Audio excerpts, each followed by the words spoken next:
No véu da noite, o corpo em desalento, alma ferida e sem nome, chora em silêncio.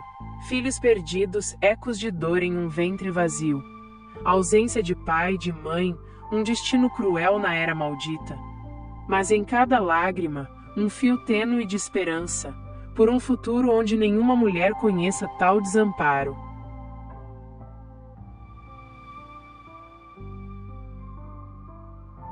Meus dias começaram e terminaram entre paredes que viram demais.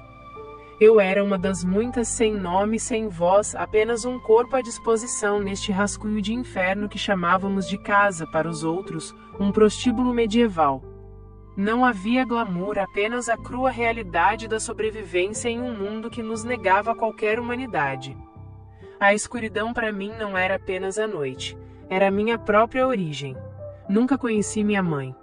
Ela se foi no meu parto, um sacrifício silencioso em um beco qualquer, ou talvez aqui mesmo, neste leito sujo, entregando a vida para que a minha pudesse por um breve tempo persistir. E meu pai? Ele era apenas mais um dos milhões de clientes que minha falecida mãe teve antes de mim. Um rosto anônimo na multidão de homens que passavam por aqui, deixando sua marca em corpos que não lhes pertenciam, mas que lhe serviam. Essa foi a minha herança, o fardo de um nascimento sem amor, a semente de uma vida já condenada antes mesmo de começar. O recinto? Ele cheirava suor, vinho barato, e uma tristeza persistente, disfarçada por perfumes fortes. As paredes eram de madeira escura e áspera, por vezes enfeitadas com tecidos desbotados que um dia talvez tivessem sido belos. A luz era sempre fraca, vinda de velas que bruxuleavam nas mesas, criando sombras dançantes que pareciam zombar de nossas vidas. Havia um salão principal, onde os homens bebiam e riam alto, com mesas e bancos toscos. Ao fundo, cortinas pesadas escondiam os pequenos quartos, cada um com um catre duro e um balde d'água suja. Era ali, nesses cubículos apertados, que grande parte da minha vida se desdobrava, um borrão de rostos e toques. O chão, quase sempre pegajoso, rangia sob os pés, e o som constante das conversas abafadas, risadas grosseiras e por vezes choros contidos, era a trilha sonora da nossa existência. Eles, os homens, eram um rio caudaloso de figuras. Viam de todos os cantos, o mercador a caminho da feira, o camponês buscando esquecer a labuta do campo, o cavaleiro de passagem, o nobre entediado. Seus rostos eram muitos, mas suas intenções, quase sempre as mesmas. Alguns eram rudes, outros, dissimuladamente gentis. Alguns traziam a fúria da frustração em seus olhos, outros, a indiferença do poder. Para eles, éramos apenas vasos para seus desejos, corpos sem alma, objetos que podiam ser usados e descartados. Eu vi em seus olhares a hierarquia cruel que nos separava. Eles, detentores de poder, de nome, de futuro. Nós, as sombras, as sem futuro, as esquecidas. Minhas companheiras, as mulheres sem nome. Éramos irmãs na desgraça.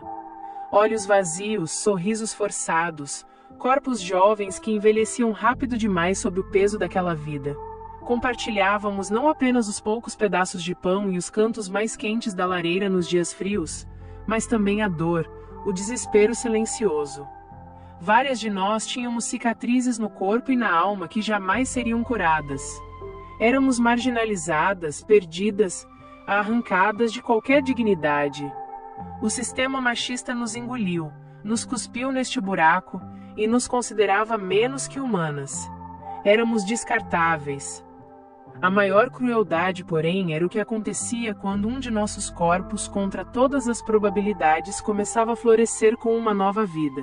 Cada filho que eu e muitas de nós ocasionalmente gerava em minhas inúmeras relações era arrancado do meu ventre.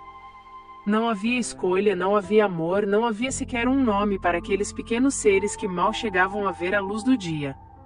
Era uma rotina cruel, ditada pelos donos do lugar e pela moral da época, que nos condenava mesmo no ato de gerar vida. A dor física era imensa, mas a dor de ter a maternidade negada, de ter a própria natureza violada, era um tormento que me corroía por dentro. Minha vida, como a de tantas, foi precoce. Aos 18 anos, enquanto outras moças da minha idade começavam suas vidas, a minha se esvaía. Não foi uma espada, nem a forca, mas uma doença silenciosa e implacável que corroeu minhas forças. Uma febre, uma tosse persistente, o corpo exausto pelas privações e pelos abusos.